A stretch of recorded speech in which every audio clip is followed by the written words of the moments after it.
ఇలాగే అందరం కలిసి టేకుమట్లలో ఒక బహిరంగ సభ పెడదాం. ఇది కేవలము నా ఆలోచన, నాకు అప్పుడప్పుడు నిద్ర పట్టినప్పుడు వస్తున్న పిచ్చి ఆలోచనలను కోరుకొని, కానీ ఇది మంచి ఆలోచన. వెంటనే నేను సుకుమార్తో కాంటాక్ట్ అవ్వడము, ఎవరితో సంప్రదింపులు లేదు, అనుకోకుండా వచ్చింది. వెంటనే నా భార్య పిల్లలతో అన్నాను, సరే చేద్దామన్నారు. ఖర్చుతో కూడుకున్న పని, పర్వాలేదు చేద్దామన్నారు. దేవుడు సాయం చేస్తాడని, సంఘస్థులు సహకరిస్తామన్నారు. అనుకోకుండా జరిగినటువంటి కార్యక్రమాలు ఇవన్నీ కూడా. ఏదో ప్రీ ప్లాన్డ్ గా అయ్యి అందరు క్రిస్మస్ సెలబ్రేషన్ చేసుకుంటారు, మనం కూడా చేద్దామనే కాన్సెప్ట్ అయితే కాదు. First of all. రెండవది ఏంటంటే, నా టైటిల్ చూసారా మీరు? యేసే పాపుల రక్షకుడు. అందరు చెప్పాలా? ఎవరండి? యేసు క్రీస్తు పాపుల రక్షకుడు. నేను 3 విషయాలు చెప్తాను, ఇంకెక్కువసేపు మిమ్మల్ని విసిగించాను, ఎందుకంటే ఎంతసేపు అందరూ మాట్లాడారు. నేను కూడా ఒక 2 మాటలు, దేవుని మాటలు చెప్పాలని ఆశపడుతూ ఉన్నాను. ప్రియులారా, దేవుని వాక్యంలోకి వెళ్ళబోయే ముందు ఒక పల్లవి పాడుకుందాం.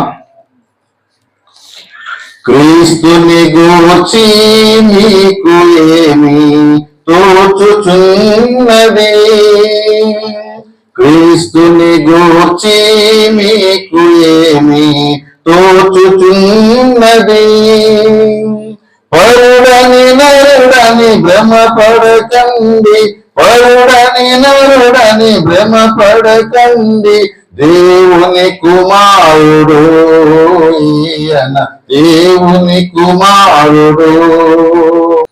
చాలా సంతోషము. ఈ సమయంలో మన టైటిల్ ఏంటంటే, యేసు క్రీస్తే పాపుల రక్షకుడు. 3 విషయాలు చెప్తాను.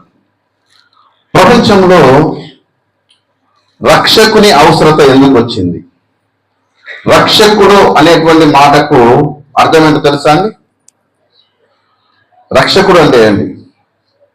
బాధింపబడినటువంటి వారిని విడిపించేవాడు. రక్షకుడు అంటే ఎవరండి? బాధింపబడుచున్నటువంటి వారిని విడిపించేవాడు. బాధించేవాడిని ఏమంటారు చెప్పండి? బాధించేవాడిని రక్షకుడు అంటారా? బాధ నుండి విడిపించేవాడు రక్షకుడు. విడిపించేవాడు రక్షకుడు. అవునా? సరే, బైబిల్ గ్రంథములో రక్షకుని యొక్క ప్రణాళిక లేదా రక్షకుని యొక్క ఆవశ్యకత ఎక్కడ స్టార్ట్ అయిందంటే, మొట్టమొదట ఆదికాండము 3వ అధ్యాయము 15వ వచనంలో ప్రారంభించబడింది. ఏదైనా తోటలో ఆదాము హవ్వలు దేవుని ఆజ్ఞను అతిక్రమించడం ద్వారా భూమి మీదకి ఏం ప్రవేశించింది? పాపము ప్రవేశించింది. పాపం వల్ల వచ్చే జీతం ఏంటి? మరణం. మరణం నుండి విడుదల చేయడానికి, అంటే శిక్ష నుండి తప్పించడానికి, బాధలో ఉన్నటువంటి వారిని విడిపించడానికి ఎవరి అవసరత వచ్చిందంటే, ఒక రక్షకుని అవసరత వచ్చింది. ఆ రక్షకుడు పుడతాడు అనేటువంటి ఒక ప్రవచనాన్ని ఆదికాండము 3వ అధ్యాయము 15వ వచనములో దేవుడు ఎవరితో చెప్తున్నాడంటే, మరియు దేవుడు మాట్లాడుతున్నాడు, నీకును స్త్రీకిని నీ సంతానమునకును ఆమె సంతానమునకును వైరము కలగజేసేదను, అది నిన్ను తల మీద కొట్టును, నీవు దాని మడి మీద కొట్టుదు అని దేవుడు సర్పముతో మాట్లాడుతున్నాడు. ఇక్కడ సర్పం అంటే పాము కాదండి, అపవాది. అపవాదితో దేవుడు మాట్లాడుతున్నాడు. భవిష్యత్తులో జరగబోయేటువంటి ఆయన ప్రణాళికను చెప్తున్నాడు. దేవుడు మానవుని ఎలా పుట్టించాడట? యథార్థవంతులుగా పుట్టించాడు, పరిశుద్ధులుగా పుట్టించాడు. పరిశుద్ధుడిగా పుట్టినటువంటి మానవుడు తన అవిధేయత ద్వారా ఏమైపోయాడంటే పాపంలో ప్రవేశించాడు. ఎప్పుడైతే మానవుడు ఆజ్ఞల నుంచి పాపంలో ప్రవేశించాడో, వారికి ఎవరు కావాలి? ఒక రక్షకుడు కావాలి. ఎవరు కావాలి? ఒక రక్షకుడు లేదా విమోచకుడు కావాలి. అలా దేవుడు ఆదికాండములో 3వ అధ్యాయం 15వ వచనంలో చేసినటువంటి ప్రవచనాన్ని ఎప్పుడు నెరవేర్చాడో ఒకసారి మనం చూద్దాం. గలతీయులకు రాసిన పత్రిక 4వ అధ్యాయం 4వ వచనంలో దేవుడు అయితే కాలము పరిపూర్ణమైనప్పుడు, అందరూ చెప్పాలి, ఎప్పుడు? కాలము పరిపూర్ణమైనప్పుడు దేవుడు ఎవరు పంపించాడు? తన కుమారుణ్ణి ఈ లోకానికి పంపించాడు. ఆయన ఎవరు ఎందుకు పుట్టాడట? స్త్రీ ఎందుకు పుట్టాడు? మత్తయి సువార్త 1:21లో ఇదిగో కన్యక గర్భవతి కుమారుడికి అంటుంది. అవునా? కన్యక గర్భవతిగా పుడుతుంది అనేది అప్పటి వరకు చరిత్రలో లేనటువంటి ఒక కొత్త సంగతి. పిల్లలు లేనటువంటి వారికి చాలా మందికి దేవుడు ప్రార్థన చేయడం ద్వారా పిల్లలు పుట్టారండి. ఇస్సాకుకు పెళ్ళైన తర్వాత పిల్లలు లేరు, అబ్రహాముకు పెళ్ళైన తర్వాత పిల్లలు లేరు, ఉన్నారా? అలా మీరు చూసుకుంటూ వస్తే వివాహం అయిన తర్వాత భార్యాభర్తల కలయిక తర్వాత పిల్లలు కలగకపోవడానికి కారణాలు అనేకం ఉన్నాయి. కానీ ఒక కన్యక గర్భవతి అవ్వడం అనేది అప్పటి వరకు చరిత్రలో ఎప్పుడూ లేదు, ఇప్పటికీ లేదు. ఇప్పుడు ఏమైనా ఉందా అనుకుంటున్నారేమో, ఉందా లేదా? డాక్టర్ గారు చెప్పాలా? కన్యక గర్భవతి అయిందంటే కన్యక కాదేం కావాలి, అంతేనా సార్? కన్యక గర్భవతి అయ్యే అవకాశం లేదు. కన్యక గర్భవతి అయిందంటే ఆ కన్యక ఎట్లయినప్పుడు సింపుల్ లాజిక్ అర్థమైంది కదా.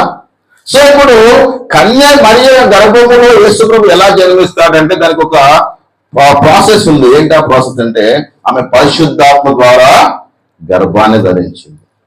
పుట్టబోయే శిశువుకు ఏం పేరు పెట్టబడుతుందో తెలుసా?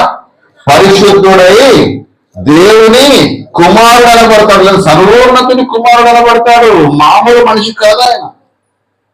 ఇక అంతకంటే ముందు చరిత్ర మనం చూస్తే యేసు ప్రభు పుట్టడానికంటే ముందు దేవుడు తన ప్రజలను రక్షించడానికి అనేక మంది రక్షకులను పుట్టించాడు. అనేక మంది రక్షకులను మీరు పాత నిబంధన చరిత్ర అంతా చదవగలిగితే, ఇశ్రాయేలు ప్రజలు తప్పు చేసినప్పుడల్లా దేవుడు ఒక రాజ్యానికి అప్పగించాడు. ఆ రాజ్యము నుండి విడిపించడానికి దేవుడు ఒక రక్షకుని వరకు పుట్టించాడు. మీరు న్యాయపత్రికలను చదివితే ఒత్నియేలు, అవునా, యెఫ్తా, గిద్యోను, ఇంకా అనేక మంది, ఈ వీళ్ళంతా కూడా దేవుని ద్వారా పుట్టించబడినటువంటి రక్షకులే. జాగ్రత్తగా చదవండి బైబిల్. ఎప్పుడైనా మీకు సందర్భం వస్తే మీరు బైబిల్ చదివే ప్రయత్నం చేయండి. న్యాయాధిపతుల గ్రంథములో ఈ ఒత్నియేలు, తర్వాత యెఫ్తా, ఈ గిద్యోను, వీళ్ళందరూ కూడా దేవుడు ప్రత్యేకంగా వాళ్ళని పుట్టించాడు. చూస్తారా బైబిల్ ఒకసారి? బైబిల్ తెరవండి అంతా. బైబిల్ ఉన్న వారంతా మీరు బైబిల్ తెరిచి చూడండి.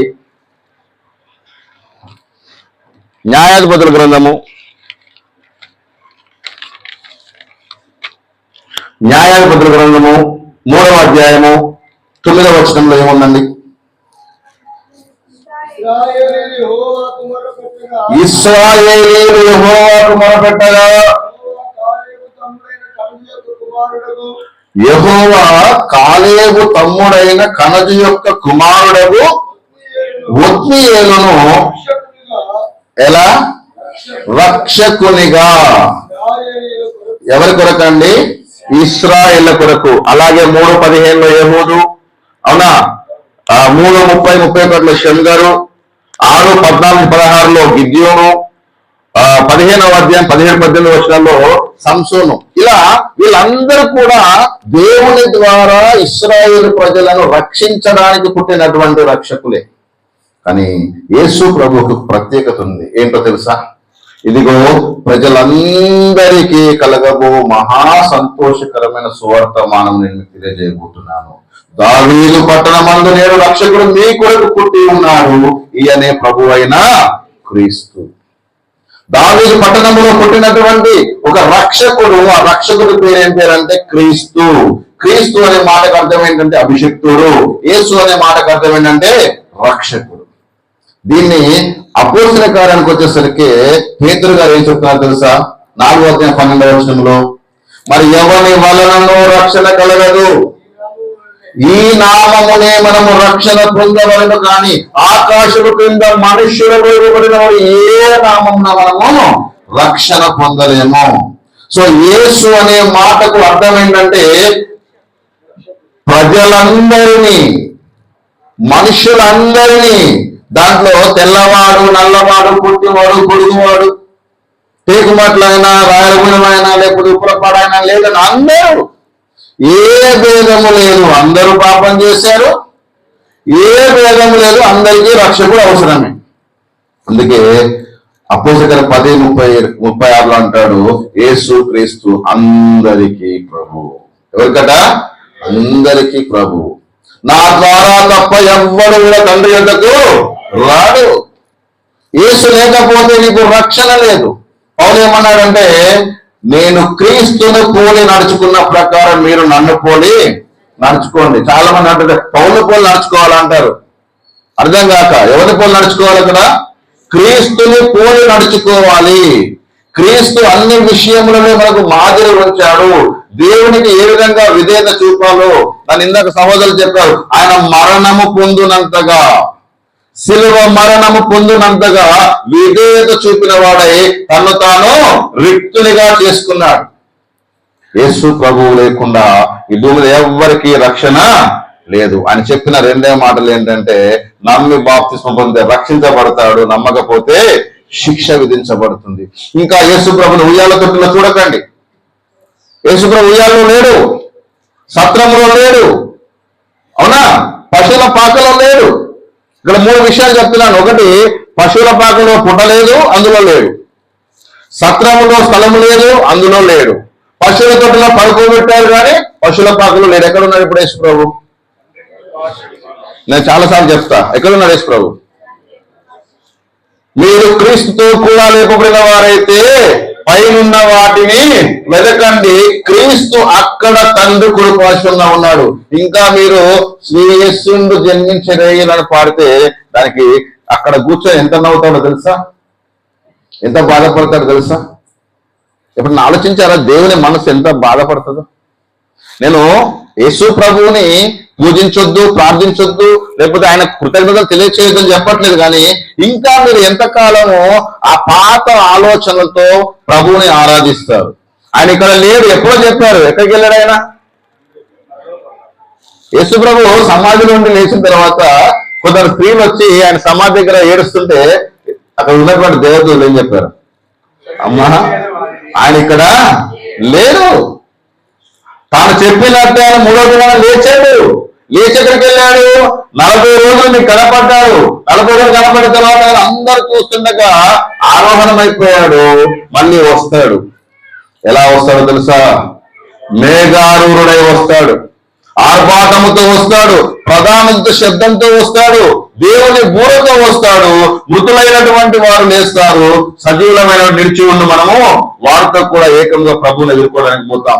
అక్కడికి వెళ్ళడానికి ప్రయత్నం చేయాలి, కానీ ఇంకా యెరూషలేం పోదాము, ఇంకా ఉయ్యాల తొట్టులో పడుకుందామని పాపం బాలయేసు చేయకండి. యేసు ప్రభు బాలయేసుగా లేడు. ఏమైపోయాడండి? ఆయన పునరుద్ధానుడైనటువంటి దేవుడు, ఆయన పునరుద్ధానమైనటువంటి క్రీస్తు, ఆయన ఆరోహణమైనటువంటి క్రీస్తు, తండ్రి కుడిపార్శ్వన ఉన్నటువంటి క్రీస్తు. అందుకే యేసు ప్రభు ఎందుకు ఈ లోకానికి వచ్చాడంటే, చనిపోయిన నిన్ను తిరిగి దేవుని దగ్గరికి తీసుకొని రావడానికి. ఏదైనా తోటలో ఏ అధికారాన్ని అయితే కోల్పోయావో తిరిగి ఆ జీవవృక్ష ఫలాలు తినిపించడానికి. ఏ పాపము ద్వారా అయితే నువ్వు దేవుడికి దూరం అయిపోయావో తిరిగి మళ్ళా నేను పరిశుద్ధులుగా చేసి ఆ దేవుని దగ్గరికి చేర్చడానికి యేసు క్రీస్తు లోకానికి వచ్చాడు. ఒక మాట చెప్పి ముగిస్తా. యేసు ఎందుకు ఈ లోకానికి వచ్చాడంటే, పాపులను రక్షించుటకు క్రీస్తు యేసు ఈ లోకమునకు వచ్చెనను వాక్యము నమ్మదగినది, పూర్ణాంగీకారమునకు ఏమైందట? యోగ్యమై ఉన్నది. లూకా సువార్త 19:10 నశించిన దానిని వెలికి రక్షించడానికి మనుష్య కుమారుడు లోకానికి వచ్చాడు. అంతేగాని నీకున్నటువంటి అప్పులు తీర్చడానికి రాలే, నీకున్నటువంటి తిప్పలు తీర్చడానికి రాలేదు, లేదా నీకున్నటువంటి కష్టాలు తీర్చడానికి రాలేదండి. నా రాజ్యమును నీతిని మొదట వెతకండి, అన్ని మీకు వస్తాయి. నీకు అప్పుల బాధల, అనారోగ్య సమస్యల, ఆర్థిక ఇబ్బందుల, శారీరక రుగ్మతల, మానసిక ఆందోళన అన్ని పోతాయి. ముందు నా రాజ్యాన్ని నీతిని వెతకండి, అప్పుడు అవన్నీ మీకు అనుగ్రహించబడతాయి. దేవుడు తన ప్రణాళిక చాలా గొప్పదండి. దేవుడు మానవుని పట్ల చేసిన ప్రణాళిక మీ అందరికి తెలుసు. ఒక వ్యక్తి రక్షించబడాలంటే, ఒక దేవుని దగ్గరికి వెళ్ళాలంటే బాప్తిస్మం ద్వారా తప్ప వేరే ఛాన్స్ లేదు. నువ్వు 24 గంటలు ప్రార్థించినా, నువ్వు 24 గంటలు పాటలు పాడినా, 24 గంటలు దేవుడి సన్నిధిలో గడిపినా నీకు రక్షణ పొందడానికి ఒకే ఒక మార్గాన్ని దేవుడు చూపించింది. ఏంటంటే బాప్తిస్మం. ఏంటండి? యేసు ప్రభువే యోహాను చేత బాప్సం పొందడానికి యోర్దాను నదికి వెళ్తే యోహాన్ అన్నాడు, అయ్యా నేను నీ చేత బాప్సం పొందవలసిన వాడని ఉండగా నన్ను బాప్సం ఏమంటే ఏంటంటే, నీతి యావత్తు జరగని, నేను మాదిరి చూపించాలి కదా, కానివ్వు అని యేసు ప్రభు మనకు అన్ని విషయాల్లో మాదిరి చూపించాడు. మనం కూడా క్రీస్తును ఎరిగిన వారముగా, క్రీస్తును ధరించుకున్న వారముగా, గలతీ పత్రిక 3:27 ఏమన్నా తెలుసా? క్రీస్తు యేసులోనికి బాప్తిసం పొందిన మనందరూ ఎవరు ధరించుకున్నామట? క్రీస్తును ధరించుకున్నావు. ఇప్పుడు నేను ఏం ధరించుకున్నా? ఏం ధరించుకున్నా? నేను ఎప్పుడు వేయని, ఎప్పుడో ఒకసారి వేస్తా.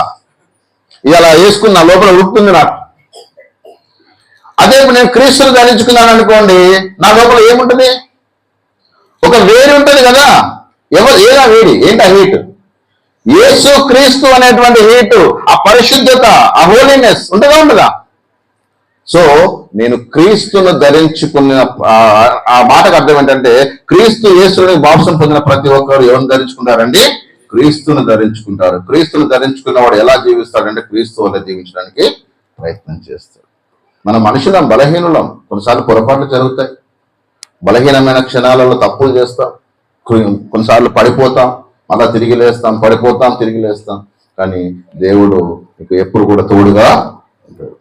ఈ రాత్రికాల సమయంలో మీ అందరి కోసం మంచి భోజనం సిద్ధపరచడం జరిగింది. ఒక చిన్న సలహా ఇస్తానండి అందరికి, దయచేసి తప్పుగా అనుకోకండి. సార్ నన్ను తిట్టుకోవద్దు, సునీల్ సార్. నేను 6 o'clock to 9 o'clock అని పెట్టినా. అవునండి, అందరు చదువుకున్న వాళ్ళు, ఇక్కడ ఉన్న వాళ్ళు అంటే చదువుకున్న వాళ్ళే. ఎప్పుడైతే మనము టైం పంక్చువాలిటీ మెయింటైన్ చేయగలుగుతామో, మనం అనుకున్న ప్రోగ్రాము కరెక్ట్ టైంకి స్టార్ట్ అవుతుంది, కరెక్ట్ టైంకి ఎండ్ అవుతుంది. ఇప్పుడు 9:10 అయింది అంటే మీ వల్ల ఏమైంది? 45 నిమిషాలు ఆలస్యమైంది. లోపల పేగులు ఆకలి ఆకలి ఆకలి అంటాయి. ఆగమాగం వినేసరికి మళ్ళీ అరగదు, పొద్దుగా ఇబ్బంది పడాలి. అవునా? అందుకే ఎప్పుడైనా ఎఫెసీ పత్రికలో చెప్పిన మాట మీకు గుర్తు చేస్తా, అజ్ఞానుల వలె సమయమును సద్వినియోగం చేసుకోకండి. అంతేనా? సమయాన్ని సద్వినియోగం చేసుకోవడానికి ప్రయత్నం చేయండి. ఒకవేళ 6 గంటలకు ప్రోగ్రామ్ అంటే 5:40కి రావాలా. సినిమా చూసి అలవాటు ఉంది, అది బ్రదర్ చెప్పాడు, మీరు 2 గంటలకు వేరేండి సినిమా టాక్స్కి. ఫేవరెట్ హీరో అయితే ముందే పోతాడు సినిమా టాక్స్కి. ఎందుకు? టికెట్ దొరకాల, మళ్ళీ లేకపోతే ఇబ్బంది అవుద్ది. ఇక్కడైతే బయట కూర్చున్నా పర్వాలేదు, ఊరు బయట ఉండి విన్నా పర్వాలేదు. ఇక్కడ ఎన్ని కుర్చీలు ఖాళీ ఉన్నాయి చూడండి ముందల. తప్పుగా అనట్లేదండి. దేవుని దగ్గరకు వచ్చేవాడు కూడా సమయానికి రండి, దేవుని వాక్యం వినండి, దేవుని యొక్క వాక్యంలో ఉన్న ఆ యొక్క ఆనందాన్ని మీరు అందరూ అనుభవించండి, మేలులు పొందండి. దేవుడు తప్పకుండా మిమ్మల్ని, మీ కుటుంబాలను ఆశీర్వదిస్తాడు. దేవుడు మీకు కావాల్సినటువంటి మేలులు దయచేస్తాడు. ఎలాంటి మేలు చేస్తాడో తెలుసా? నా ఫేవరెట్ వర్స్ చెప్తాను మీ అందరికీ. ఏంటి? అడుగు వాటన్నిటికంటే, ఊహించు వాటన్నిటికంటే అత్యధికమైన మేలుడు చేస్తాడు దేవుడు. గుర్తుపెట్టుకుని ప్రియులారా, అత్యధికమైన మేలుడు దేవుడు నీకు ఇస్తాడు. నువ్వు ఎంత అడిగితే అంత ఇయ్యడు. చాలా మంది ఏమంటారంటే 10 రూపాయలు ఇచ్చి 100 రూపాయలు అడుగుదాం దేవుడు అంటారు. అది అత్యాశ. నువ్వు అడిగిన దానికంటే, నువ్వు ఊహించిన దానికంటే అత్యధికంగా ఇస్తాడు దేవుడు. ఆశీర్వాదాలు పొందడానికి ఈ కార్యక్రమాలను ఏర్పాటు చేయడం జరిగింది బ్రదర్. ఇక్కడ ఎవరిని విమర్శించడానికి లేదు, ఎవరిని గొప్ప చేయడానికి లేదు. అందరం సహోదర ప్రేమతో ఈ కార్యక్రమాన్ని కొనసాగించుకున్నాం. ప్రేమతో వచ్చినటువంటి మీ అందరికీ కూడా ప్రత్యేకమైనటువంటి వందనాలు పేరు తెలియజేస్తున్నాను. మీరు ఏదైనా కార్యక్రమం ఉంటే పిలవండి, అందరూ ఇలాగే కూర్చొని ప్రేమతో కార్యక్రమాలు జరిపించుకుందాం. ఎవరి సంఘాలను ఎవరు డిస్టర్బ్ చేయడానికి కాదు, అందరం బోధించేది క్రీస్తే. కాబట్టి దాంట్లో ఏమైనా చిన్న చిన్న అమరికలు ఉంటే వాటిని సెట్ చేసుకునే ప్రయత్నం చేద్దాం. ఓకేనా? అంతేకాని ఎవరు బాధ పెట్టడానికి లేదు.